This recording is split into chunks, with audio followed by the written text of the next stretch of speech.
Dr. Constance Ikokwu. Great to see you. Thank God it's Friday, Dr. Constance. But for the government, it might not be so good, as the organized labor has now issued a 14-day ultimatum counting today, Dr. Constance. If we pick up the front of The Guardian, you see that story features there prominently. The Minister of Information responded yesterday when that question was put to him, and he says it's not the right time, come back to the table. What do you make of this story, Dr. Constance? First of all, good morning, Adesuwa, Nkechi, and Ndi. And Ndi, blessed art thou among women. You are numbered. So to the Labour story, yeah, I mean, it's been a cat and mouse game between Labour and government concerning the welfare of Nigerians. Yes, they are planning another strike. I think that many people will say that Labour is a lot of barking and very little bite. But I think that a shutdown for the country at this time, like the Minister of National Orientation said, Information and National Orientation said, it's not good at all. So he has asked them to have patience, to come back to the negotiating table so that they can discuss. We remember that last year, after subsidy was removed, there were some promises that were made. 35,000 naira was supposed to be paid to federal workers for 6 months until there's an agreement on increment of salaries and that is signed into law. There were a couple of other things, providing transportation. The government hasn't been able to fulfill all those promises, and that is why this story is coming up, that the Labour is threatening to go on strike. The point is, would they eventually go on strike? My sense is that, again, they would discuss with the government, the strike is called off. I think that some would expect them to, at least once in a while, shut down the country to show the government that you cannot play around with the citizens. All right, let's look at the Punch.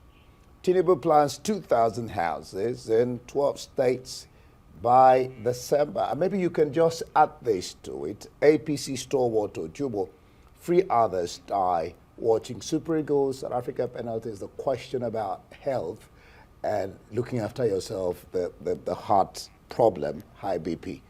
Constance. Yes, the story on housing is of great importance to many Nigerians, in view of the fact that housing is a basic human right, in addition to food and water, basic services that should be provided by the government. So for the President Tinubu administration to set off on working on housing, I think that's a good news. They are planning 3 locations, Kano, Lagos, and Abuja.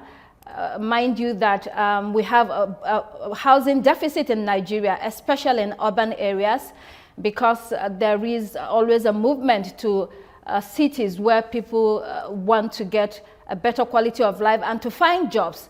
The big key, though, is that you want to build a vibrant economy so that the private sector can come in, because government cannot provide all the housing that is needed in the country. So you want a thriving country, a thriving economy where several activities will be boosted so that people are able to get not only housing, but affordable housing. I think that's the word, actually. Is the housing affordable, especially in somewhere like Abuja? You know, you see houses that are empty, mansions everywhere, but people cannot afford them. So you want to have a situation where more people are able to get housing that they can have with their families. Dr. Constance, this day our sister publication has a report on the aviation industry. It says airlines may face more operational challenges over the aviation for price increase, and the Nigerian airline operators are also warning that they may face more hurdles. We know that in recent times airline prices have just shot up, I think triple the price, if not 5 times the usual price, and this is following the recent increase in cost of aviation fuel from 900 naira per litre to over 1,300 naira per litre. How difficult is this for the industry and also Nigerians who fly? Nkechi, that's another distressing article that we are discussing this morning. as you said, the prices of airfares have gone through the roof. And I think in December, people were paying almost 200,000 to get from one point to the other. But the issue is not only the impact on Nigerians, it is also on the airlines. The roads are not very safe. We are facing insecurity problems. So a lot of people have taken to fly in order to avoid instances of being kidnapped or the banditry cases or general Boko Haram crisis. So then you come to a situation where you're unable to afford an airfare ticket. I think in the long run, if this continues, then you might see a drop in patronage. And then that will impact companies, airlines, because you might see a situation where some of them may fold. So it is an issue that people will be hoping that it's treated or tackled, because it impacts general welfare and it impacts the economy in a big way. Dr. Ikokwu, I just wanted to take you back to the major story on some of the front pages that were talked about earlier. Organized labor issuing an ultimatum to the government. Well, it coincides with the president ordering the release of over 100,000 metric tons of assorted grains from the silos and from the rice millers who have had conversations with the government.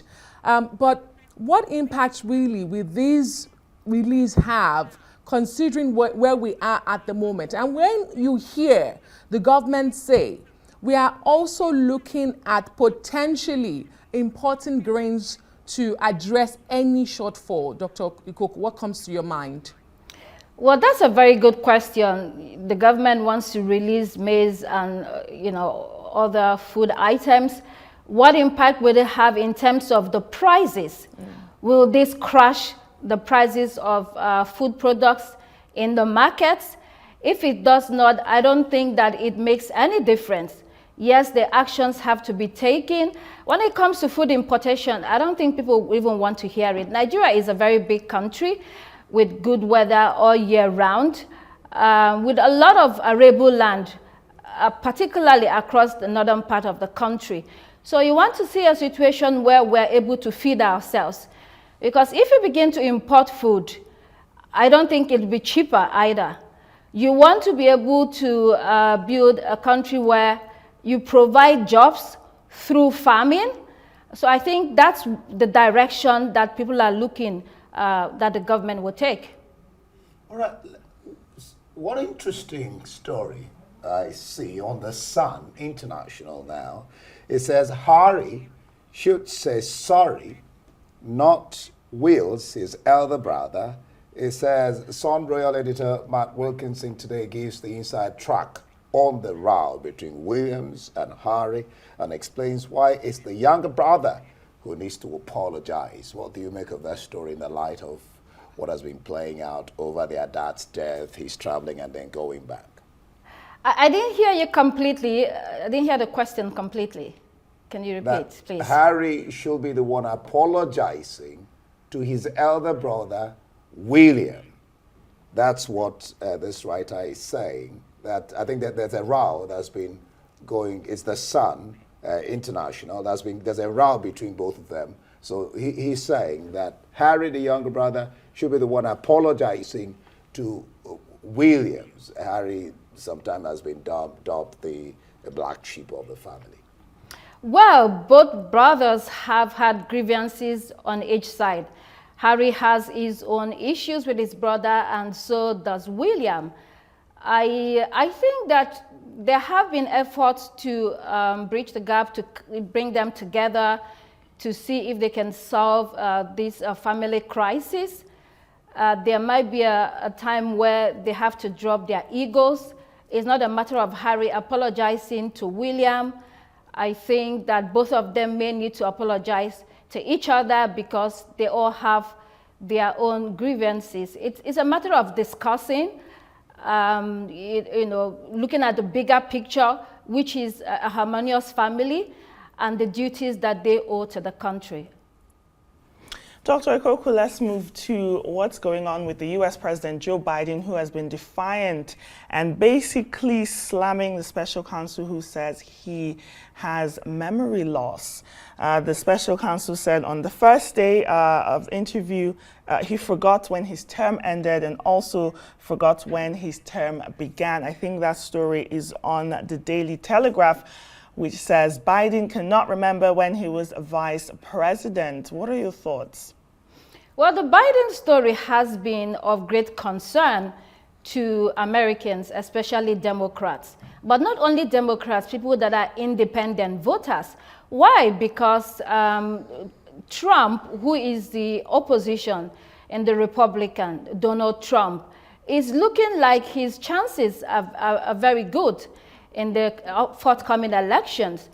And so people are worried that the cognitive abilities of President Biden may hinder or impair his ability to win the elections.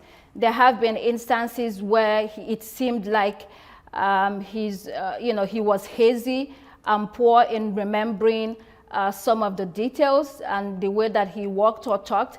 The man is over 80. So it comes with the territory. Everybody ages, and it is expected that he might not be as sharp as he used to be when he was younger. But he is the president and he's running for another term. So I think this is a problem for Democrats and Americans. Maybe if the Democrats had come up with another candidate who was much younger, I think they would have put in the votes of especially independent voters.